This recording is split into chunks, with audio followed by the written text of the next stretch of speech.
Halo para guru, kesenjangan pendidikan yang curam di Indonesia menyebabkan kurikulum terus berubah. Perubahan kurikulum terjadi seiring dengan pergantian menteri. Apakah pergantian kurikulum Merdeka Belajar tidak terlalu cepat? Mari kita bahas. Rasa-rasanya, kurikulum sering berganti sesuai dengan pergantian menteri. Ganti menteri, ganti kurikulum. Apakah hal tersebut benar adanya? Di sini kita perlu memahami terlebih dahulu adanya perbedaan antara kerangka kurikulum nasional dan kurikulum tingkat satuan pendidikan. Kurikulum nasional adalah kurikulum yang ditetapkan oleh pemerintah sebagai acuan para guru untuk menyusun kurikulum di tingkat satuan pendidikan. Sedangkan kurikulum tingkat satuan pendidikan nasional merupakan kurikulum yang seharusnya secara periodik dievaluasi dan diperbaiki agar sesuai dengan perubahan karakteristik peserta didik serta perkembangan isu kontemporer. Jadi, kurikulum tingkat satuan pendidikan ini diubah dan diperbaiki sesuai dengan kebutuhan pembelajaran bagi peserta didik dan perkembangan zaman. Pada dasarnya, kerangka kurikulum nasional harus memberikan ruang inovasi dan kemerdekaan, sehingga masing-masing sekolah dapat mengembangkannya lebih lanjut. Pada intinya, kerangka kurikulum nasional seharusnya relatif ajak, tidak cepat berubah, tetapi juga memungkinkan untuk beradaptasi dan perubahan yang cepat di tingkat sekolah. Nah, perubahan inilah yang Kemendikbudristek lakukan, yaitu dengan merancang kurikulum merdeka. Fakta yang terjadi di Indonesia, laju perubahan kurikulum nasional kita sebenarnya tidak terlalu cepat, bahkan melambat.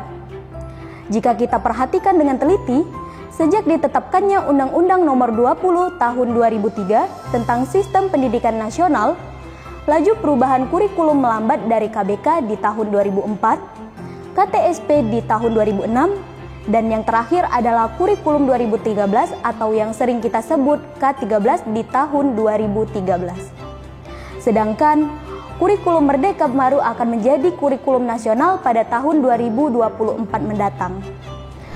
Artinya, pergantian kurikulum berikutnya baru akan terjadi setelah kurikulum yang sebelumnya, yaitu K13 ditetapkan selama 11 tahun dan melewati setidaknya 4 menteri pendidikan.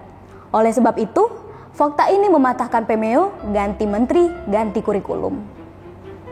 Salah satu kebijakan kurikulum merdeka adalah bersifat opsional. Mengapa tidak langsung ditetapkan untuk semua sekolah? Karena terdapat 2 tujuan utama yang mendasari kebijakan tersebut.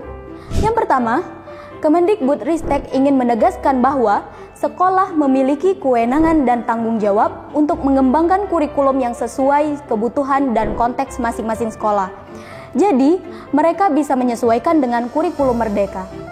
Yang kedua, dengan adanya kebijakan opsi kurikulum ini, proses perubahan kurikulum nasional diharapkan bisa lancar dan bertahap. Pemerintah mengemban tugasnya untuk menyusun kerangka kurikulum, sedangkan operasionalisasinya yaitu bagaimana kurikulum tersebut diterapkan. Hal tersebut menjadi tugas sekolah dan otonomi bagi guru. Dan guru sebagai pekerja profesional di sini memiliki kewenangan bekerja secara otonom yang berdasarkan ilmu pendidikan. Sehingga seharusnya kurikulum antar sekolah ini berbeda, disesuaikan dengan karakteristik murid dan kondisi sekolah masing-masing. Dengan syarat tetap mengacu pada kerangka kurikulum yang sama. Perubahan kerangka kurikulum tentu menuntut adaptasi oleh semua elemen sistem pendidikan. Proses ini membutuhkan pengelolaan yang cermat sehingga menghasilkan dampak yang kita inginkan, yaitu perbaikan kualitas pembelajaran dan pendidikan di Indonesia.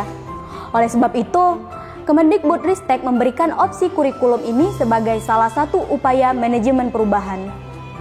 Jadi gimana?